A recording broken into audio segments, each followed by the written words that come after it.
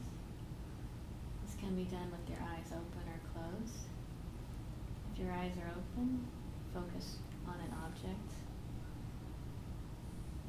and say internally, Om That I Am, slow and deliberately, feeling it through the heart center.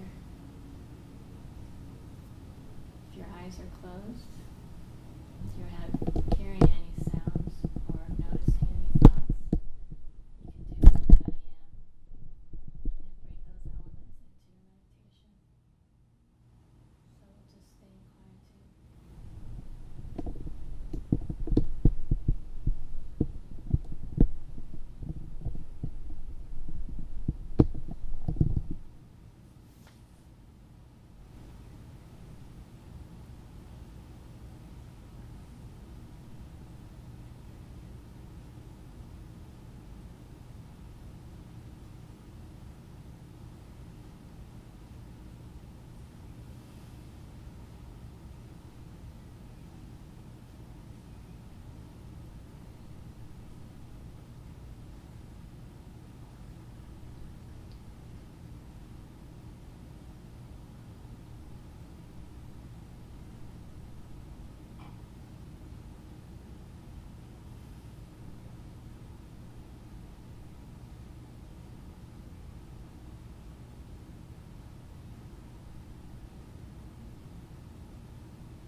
we have any questions or topics for satsang?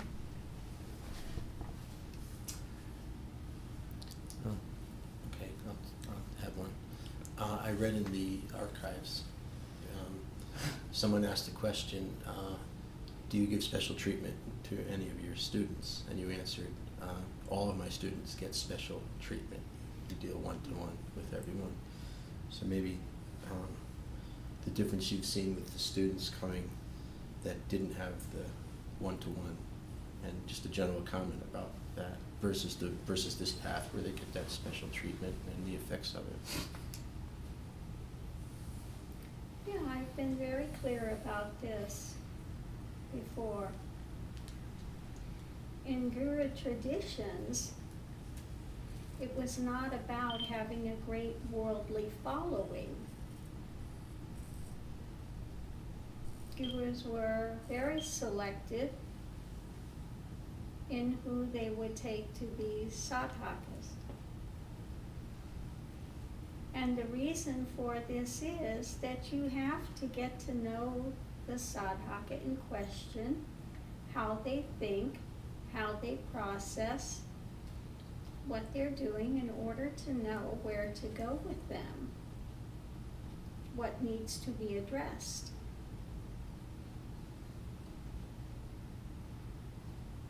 So no one that's going to be an effective guru can have a multitude of followers, because then everything gets watered down.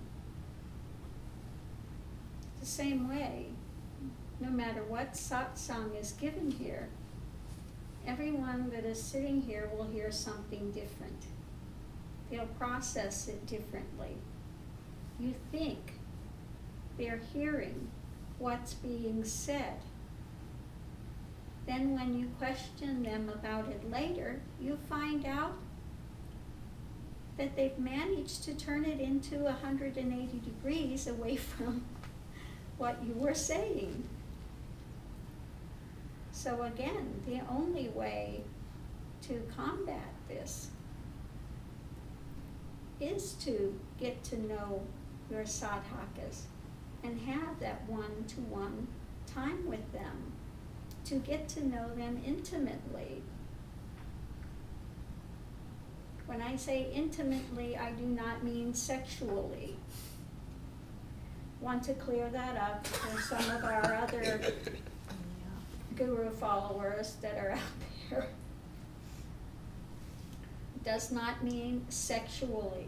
Intimately, know how they think, know how they process, know what's at the core of what they are doing and why they are doing it. Only then can one address it. So yes, a traditional guru-chela relationship is one that needs to be very closely intertwined.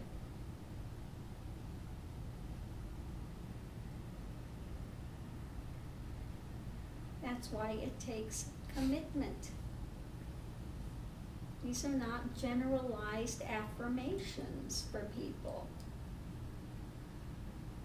that sound good on the surface. This is a hard, cutting path.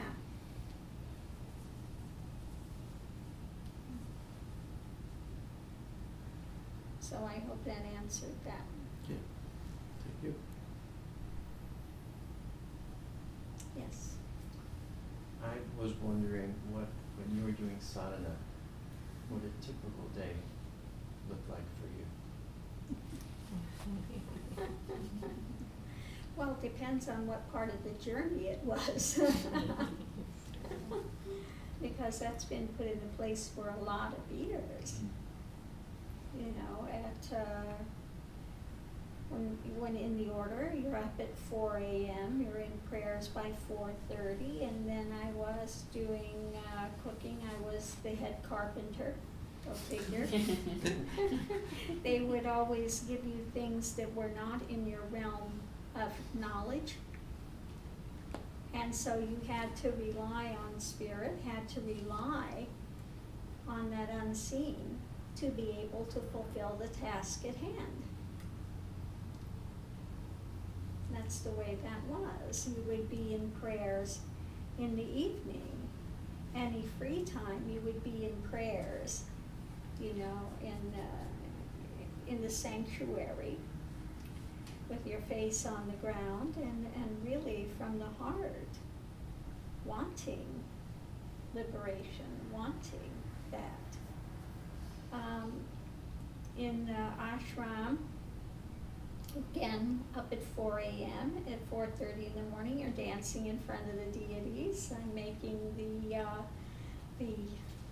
lays, the malas for the deities.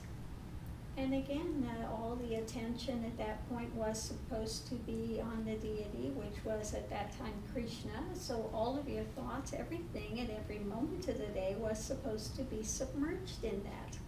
Whether one is dancing in glad abandon, listening to the stories, listening to the, you know, whether you're chanting again, and that's what I've said about some of the chanting. You know, when I was there, I heard people chanting just as quickly as they could get it out. Hare Krishna, Hare Krishna, Krishna Krishna, Hare Rama, Rama Rama, Hare. Look like they're pissed. What are you mad about? Instead of devotional. In devotional, it's Hare Krishna, Hare Krishna, Krishna Krishna, Hare Hare, Hare Ram, Hare Ram, Ram Ram, Hare Hare. And comes tears to the eyes. That's the devotional. That bhakti, that love of giving everything, surrendering into that in full devotion, in full love. So that's where I learned the aspect of bhakti. Okay. In the sadhu life, again, first break of light. You're in the morning, you know, getting up, building the dhuni and doing all of your things you need to do. You're in the morning washing in the Ganges, purifying yourself, and then sitting in, for me, it was sitting in meditation on the banks of the Ganges all day. Going across India, it was Om That I Am, in the trains all day. So throughout the life, it has been one thing or another. You know, for a long time, the only mantra I had was Om. And again, when one has done that so long, every sound becomes Om. You know, so one then sees the reality of Om is the primal sound. That becomes reality rather than just another idea or a concept. And one has to get out of the realm of concepts into what the reality is that they stem from.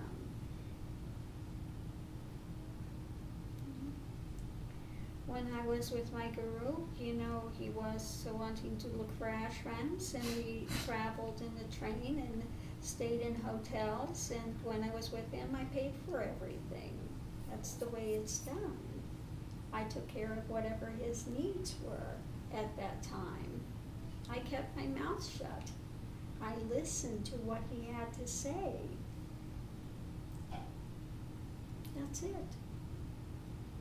So in every part of the journey, there's been something, you know, but always, always, always, the mindset was submerged in spiritual endeavor. Always first. Always first. For lifetimes, it's been that way, not just this lifetime. This is an outcome of many lifetimes of seeking and dedication. You know, it's not enough to once a day for 10-15 minutes to sit in front of an altar and do a puja or whatever. One has to bring that fully into your life in every aspect of it for it to be effective. So I hope that's answered that. Yes. Could you speak about darshan? And is there a difference of just being in your presence and getting that transmission? Is that also darshan, or is there, is it something separate or something else that you're doing? Darshan. Anytime one is in the presence of Guru, there is that ability for transmission of darshan to take place if one is open to that. Okay? If one is cognizant of it and desiring it, anytime, whatever one is doing when in the presence of Guru, that can take place. Yeah. There are some that it can come even just into the city where I'm at that are sensitive to it, that can immediately feel a transmission. Even when I get online and read the posts, there can be a transmission at that point for that person. Okay? So yes, but there is also, when one comes before for darshan and gets Shaktipat, which is a more concentrated dose. Okay? Shaktipat takes it on another level. I vouch for that. Indeed.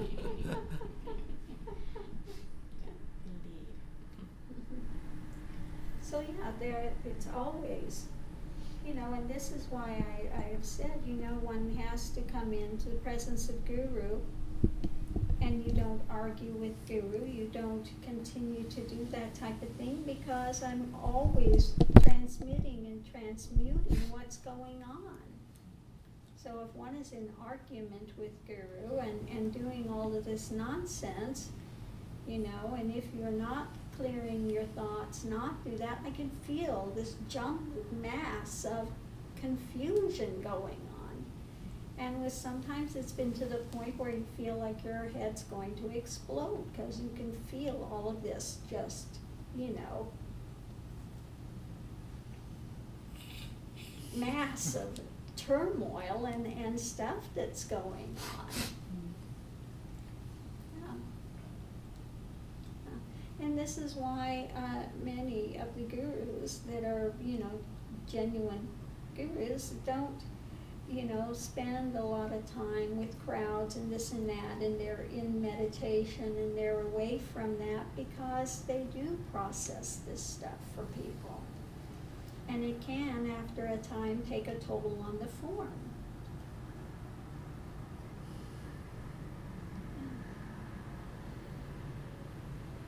In the midst of the journey, it's at that point even more difficult before one is out of mind,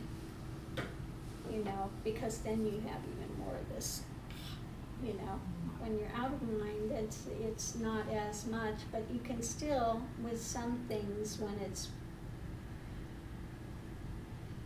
they're really struggling with things, you can really feel that quite intensely.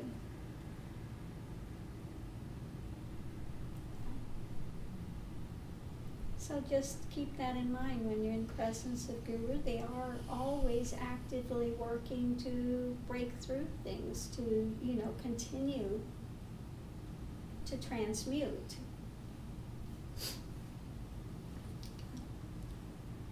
So darshan's, anytime you're in the presence, it's darshan.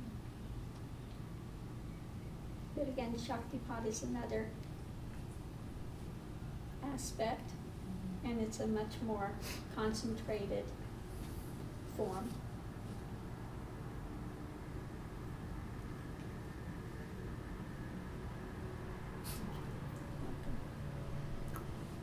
Yes. At the moment, there's like, when I look in the mirror, there's not much of a connection, but there's this drive to try and keep on feeding that image, like to bring about the connection again. Mhm.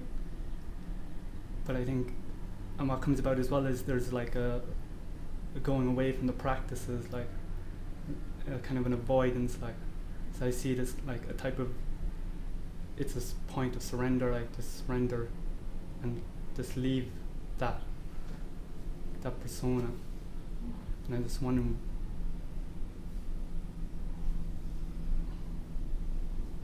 how to go about it.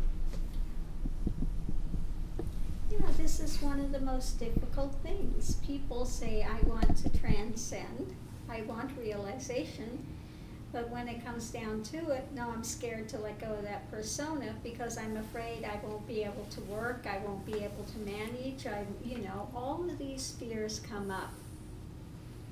And the only thing that can be said, they're all unfounded fears. But they are a way of self-preservation. Persona and ego is going to want to preserve itself because it feels as if it is on the edge of death. And it is, in one sense, on the edge of death. But this death must come for life to begin. Okay, life begins when one has gone through that death. And nothing is lost but the baggage. The ego is baggage. Always has been. Okay. It's best not to feed it, like, it's just to stop feeding it and let that moment come. Exactly. Just sit in that moment. Yeah. Don't fear it. Sit with that moment because this moment has to come. That death has to come. One has to willingly step into it. That's why I've said, and I've been very clear about that in my own journey. When the point came, it was, I've done all I can do. On the altar of truth, I lay myself and let come what's going to come. And at that point, it can be terrifying. Like I've said, you don't know if you're going to be possessed. That's the fear. Oh my God, maybe I'm going to be possessed. I'm going to die. It's going to get, At that point, one has to willingly lay down their life and say, God, it's in your hands. Like Christ did in the crest. It's done. Into your hands I commend my spirit. It's done. Into your hands I commend my spirit. And it's up to God what takes place. But we have to let go of that control, that desire for life, because we are not the bringer of life and death. We are not the author of life and death. Only to the physical form. And this is not about preserving the physical form. This is about finding out what is prior to, what runs like a thread through and remains after the coming and going of physicality. So yeah, you can't continue to feed that personality and keep backing off. When it gets to that point, one has to eventually surrender willingly, or just be so exhausted that you can no longer pull back.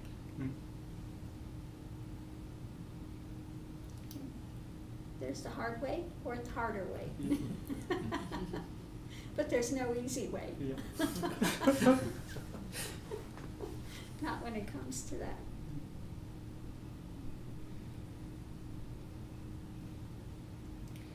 So this is why, this path is really, if people understand Kali and the Chandi Path, they will understand this path, not as a fable, not as a fairy tale, but as a direction of energies And that's what this is about. That fearsomeness of Kali. It's fearful to enter that void, into that time and timeless realm. That's why she's very fearsome. Hard truth cuts like a knife. Okay? Very difficult. Perhaps that's why I'm in the form of a female this time. That Kali, that energy. It's why it's, you know, I'm relegated to black.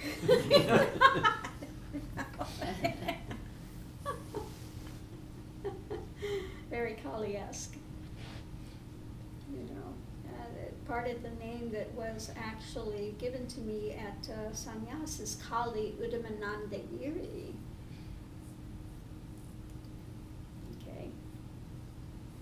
It's that mountain, and Giri is mountain, and Kali, you know what is Kali, and Udamananda is, you know, kind of like that which in one way that transcends, and that knowledge, and that, you know, that breaks through, and all of that, this, you know, that's already realized, that's already transcended, etc.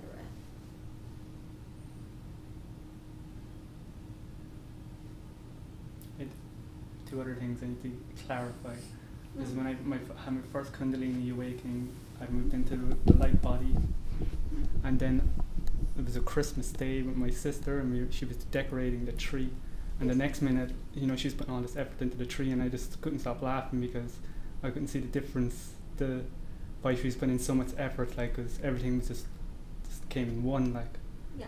So what are the two? Why, you know, what's the difference between you moving into having that, you know, energy and that expansion into the light body, and that dissolution of awareness of the physical world?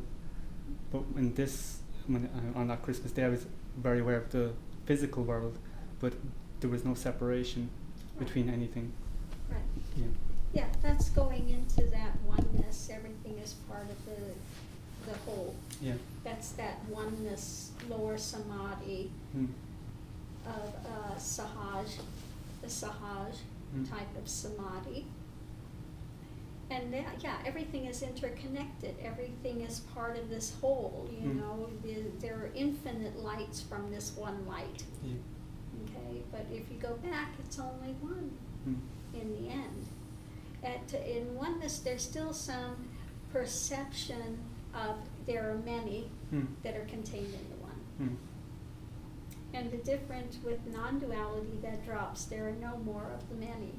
There's no more that consciousness of the many. It's a different, it's going to be again another level, another layer within it. Yeah. And is the light body and that phenomenon just mind Shakti? It's not non-duality? It's a higher state. There's in oneness, there is still some mind. There's still mind play there. Yeah. That's analyzing. When non-duality hits, there is no mind analyzing any longer. That's distinguished, extinguished. That's been extinguished. That's the difference. In oneness, there's still mind play. Play of the world, the play of this, the play of that. In non-duality, the mind play is extinguished. Nirvana, extinguished.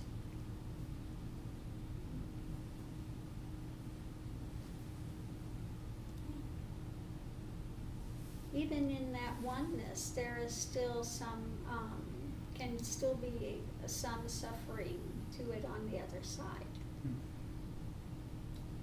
Because there is still some sense of persona attached to it. Whether one is seeing, you know, like for here, when it was that God awareness and oneness and God awareness, everything was Krishna. It was all just Krishna. But it was still divisionary. And there was still a play of mind within that.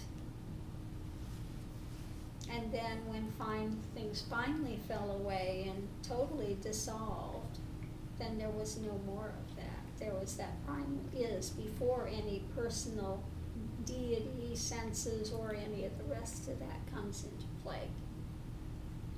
And so that at that point frees up that personal story as if it never was.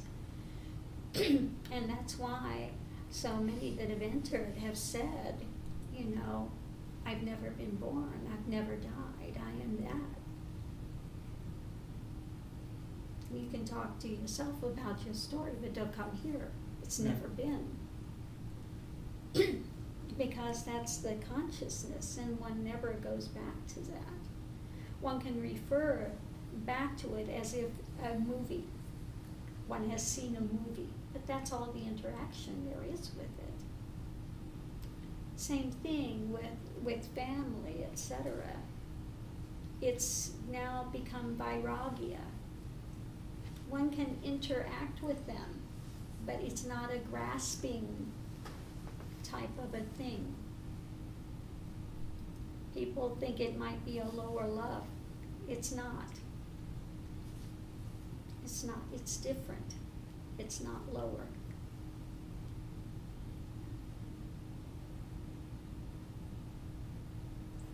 In my family, there's been, since I've been on this path, like it's like a knock-on effect through the whole family. Like we rarely argue anymore. There used to be constant arguments, like. And before there were constant arguments. Yeah. With my dad, like he'd just you know, even conversations, like a normal conversation would be, he'd have a loud, you know, he'd have his voice raised, and be like, you could probably feel like you're in an argument with him, like. But that's, you know, and feeling like he's treating people more respectfully. So they're benefiting as well. Yeah. My sister was after taking up yoga and stuff. Oh, good. Yeah. So that's a testament as to the path, and that you're walking it genuinely, that things are transitioning around you. And that's why they say, you know, even if a realized being never speaks, humanity will be aided in some way, shape, or form.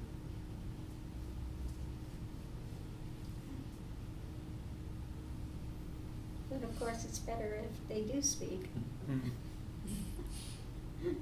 And are willing to not sit in a cave somewhere and just stay in meditation, because they can aid, you know, to help to cut through some things and bring others along in their progress.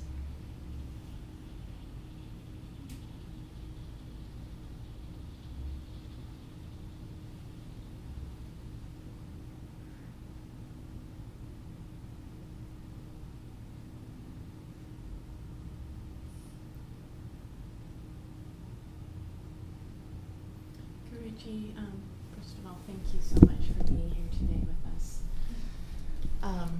If you could speak a little bit about tapasya and sacrifice, especially, you know, when you take vows into the renunciate life, that is in your face and a huge part of that life, but ones that are in family life with their day-to-day activities, you know, they're used to sacrificing for their family, and that's their whole world.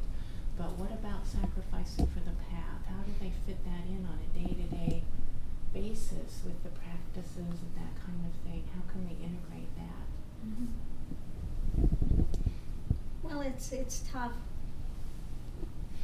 in family life, because, again, the reality of it is that they are caught up in the dualistic things, and it revolves around them and their family.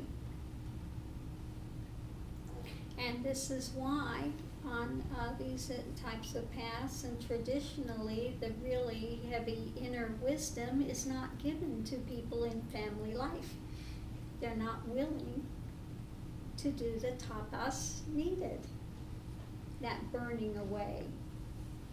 This is why, you know, that I don't give out the heavier practices to those in family life any longer, because the reality is they are not going to give that type of tapasya.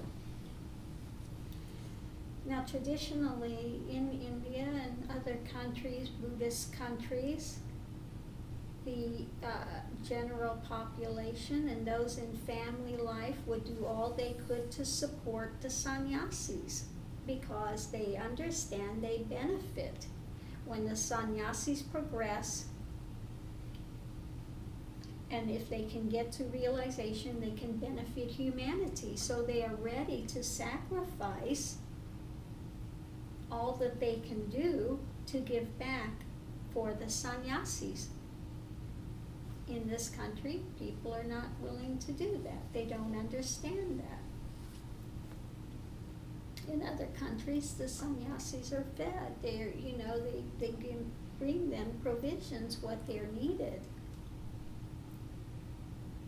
Even the wandering sadhus, and when it's the rainy season, then they're allowed to stop wandering and stay where they're at in order to give teachings, in order to bring some light and wisdom to those in family life. And they come, and they don't come empty-handed. They come to take care of the sadhu, to make sure that they have what they need to live in order to get the preciousness of the teachings. So that's the tapasya of the family life, is to give back to the religious community so that they can also benefit in some way.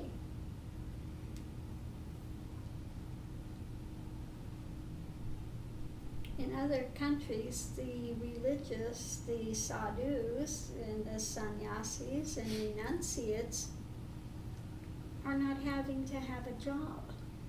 Their whole focus is on meditation and living that life. Unfortunately, in this country and with the people that we're dealing with, we have to have karma sannyasis. In other words, they have to work in the world as well. It's a sad thing. I wish we